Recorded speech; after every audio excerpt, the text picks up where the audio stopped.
අද මම පොලේ යනවා. මගේ යාළුවත් දෙක තමයි මේ යන්නේ. මේ තමයි අපේ පොල. මෙච්චර ලොකු පොලක් නෙමෙයි. මේක ඇතුළට ගියාට පස්සේ අද වැඩි සෙනඟ නැහැ. චුට්ටයි හිටියේ.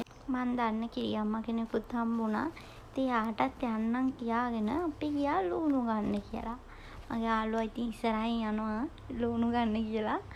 මේක තැනක නම් 150ට තිබ්බා. මේ ඉන්න අයියා මැනිකේ ඉඳලු එළවලු ගන්න බලන්න ඉතින් ආදරේ මම මෙතනින් තමයි හැමදාම ලුණු ගන්න. අද ලුණු ගණන් වැඩි වෙලා. අනේ මන් දන්නේ ගාන වැඩි. ඉතින් අපි අර කලින් 150ට ගිය තැනටම ගියා. මගේ යාළුවා අහනවා අනේ මොනවද ගන්න කියලා.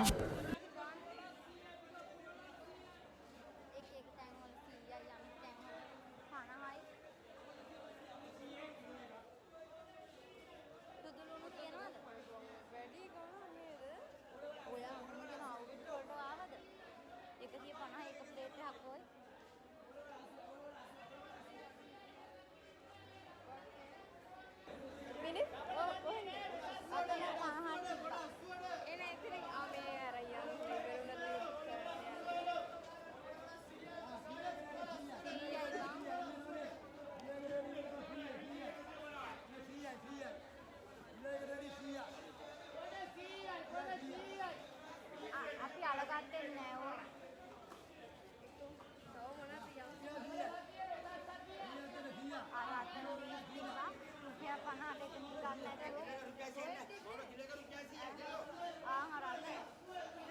ඇත්තටම බඩු ගණන් වැඩි. මොකද එක තැනක 100යි අනිත් තැන 80යි අනිත් තැන 50යි. සමහරක් තැන්වල 150ක් තිබ්බා. ඇත්තටම බඩු තිබ්බේ නෑ මේ සැරේ. මං හිතන්නේ අවුරුද්ද හින්දා වෙන්නේ නැති. වැඩි සෙනඟ හිටියෙත් නෑ. බඩු තිබ්බෙත් නෑ වැඩි. මං කන්න කැමති දේවල් ගොඩක් එතන තිබ්බේ නැහැ. මම ටිකක් නතර වෙලා ඉතින් කල්පනා කරලා මගේ යාළුවා කියනවා කල්පනා කරන්න එතන යල්ලු ඉතින්. දැන් ඉතින් අපි පොලෙන් එළියට ඇවිල්ලා ඔන්න ඉතින් අපි ගෙදර යන්න කියලා ආවා. ඉතින් අපේ පොලේ බඩු ගණන් වැඩි. මොනවා කරන්නද ඉතින්. ඒක පොඩි පොලක් වුණත් බඩු ගණන් වැඩි. මගේ යාළුවා ඉස්සරහින් යනවා. යා වීඩියෝ ගන්න එපාලු. ඉතින් ඔහොම තමයි අද දවසේ මගේ ඉවර වුණේ. අනික මං උත්තන ඉඳන් පාරේ ටිකක් දුර යන්න ඕනේ. ගෙවල් 6ක් විතර පහු කරගෙන යන්න ඕනේ.